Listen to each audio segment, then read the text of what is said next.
எல்லாரும் ஜாலியாக தீபாவளி கொண்டாடி முடிச்சிட்டிங்களா? நாங்களும் செம்ம ஜாலியாக கொண்டாடி முடிச்சிட்டோம். அடுத்த நாள் பார்த்திங்கன்னா, என் ரோட்டுக்கார ஆஃபீஸ்க்கு போயாச்சு. என் பொண்ணுக்கு லஞ்ச் பாக்ஸும் ரெடி பண்ணிகிட்ருக்குங்க. செம்ம கடுப்புங்க.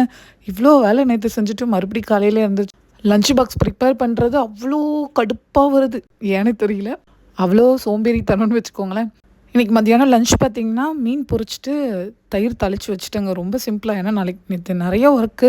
அப்புறம் வெளியில் நல்லா ஜாலியாக சுற்றிட்டோமா, கை காலெல்லாம் சரியான வலி. அதனால் சிம்பிளாக லஞ்ச் முடிச்சிட்டேன். நேற்று ஒரு மால் போயிருந்தேங்க. அங்கே ஒரு பயங்கரமான ஒரு விஷயம் பார்த்தேன். உங்கள் கூட ஷேர் பண்ணிக்கணும்னு நினச்சேன். கேரிஃபோரில் ஜாமான் வாங்கிட்டு போய் ஃபுட் கோர்ட்டில் சாப்பாடெல்லாம் ஆர்டர் பண்ணிட்டு இருந்தாங்க. அப்போ ஒரு ஃபேமிலி பார்த்திங்கன்னா கேரிஃபோரோட பெரிய பில்லு வச்சுருந்தாங்க. ஃபுட் கோர்ட்டில் நம்மளுக்கு தெரியும்ல, அந்த கேரிஃபோருக்கு பின்னாடி இருக்கிற பில்லில் பார்த்திங்கன்னா ஆஃபர்லாம் இருக்கும். அதை எடுத்துகிட்டு போய் நம்ம சாப்பாடெலாம் வாங்கி சாப்பிட்லாம். பட் நாங்கள் பார்ப்போம், அதெல்லாம் ஆர்டர் பண்ண மாட்டோம்.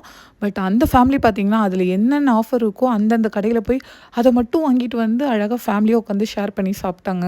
இதுலேருந்து என்ன தெரியும், நீங்கள் இதை மாதிரி வாங்கி சாப்பிட்ருக்கீங்களா?